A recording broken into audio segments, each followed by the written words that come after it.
What's up guys, we're here reviewing episode 5 of Obi-Wan Kenobi, the penultimate episode in what has ultimately been a very underwhelming series.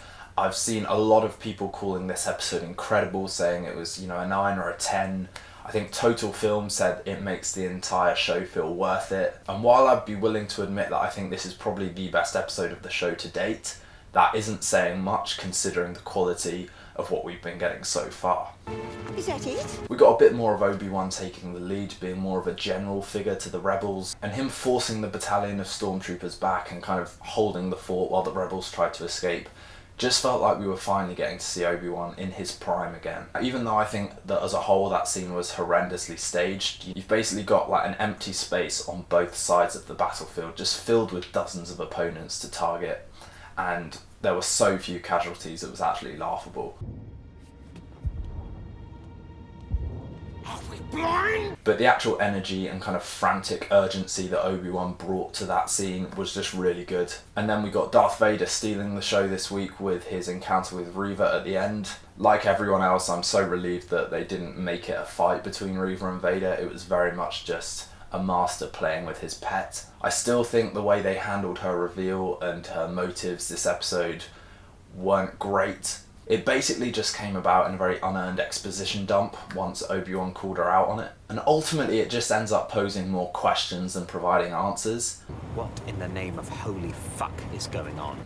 I think the main problem with this show is that its emotional big character moments are overshadowed by a severe lack of just logic and good storytelling leading up to them. Which is probably why the flashback felt like the best scene of the whole episode, because it's taken completely out of context of the present timeline, because we get a bit of prequel era choreography that hopefully promises to deliver next week in their final clash. I also think those flashbacks would have been much better positioned at the start of episode 4, coming right off the back of Obi-Wan and Vader's first encounter, and Obi-Wan reeling from that. I think that would have been a much better way to use those flashbacks emotionally. It was just nice to see these characters again doing the things that they do best. That's more like it. Overall, I could make myself enjoy this episode if I really wanted to. I think they deliver the best scene of the series so far with Reva's encounter with Vader at the end, and then ruin that moment with a serious lack of common sense by having them spare her life. It would have been a great tragic end to Reva's character had she been killed there and then.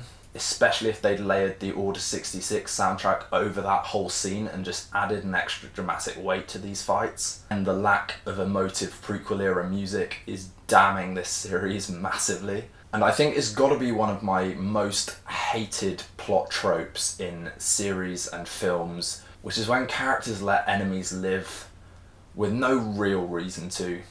People have started to mate with vegetables. But doing it for a second time, defeating her in the same way, stabbing her in the same way, it didn't feel like a legitimate character moment. It felt like for plot convenience, they needed to keep her alive to team up with Obi-Wan in the finale.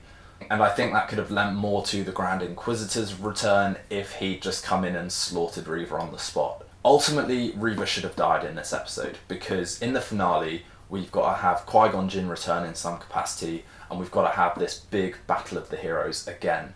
And Reva just isn't going to fit into that in a very natural way, and it's ultimately going to feel distracting from this big character-centric focus that we want between Vader and Obi-Wan. They brought Kumail Nanjiani's character back this episode, though it felt like he was just brought back to drop that hologram message for Reva to find at the end. That was really his only contribution. And Leia is again being used to save the day, and that just irritates me while the rest of the rebels just loiter and don't really contribute.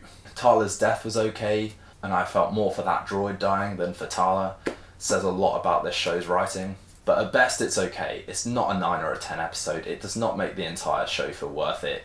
It is a step in the right direction, whereas this late in the game we need to be making leaps. All I'm hoping for now is that the spectacle of Obi-Wan and Anakin's rematch is going to deliver, because the storytelling and the emotional arcs really are not delivering. But do let me know what you guys think. Has episode 5 changed your entire opinion of the show? Or is it, like for me, too little too late for you?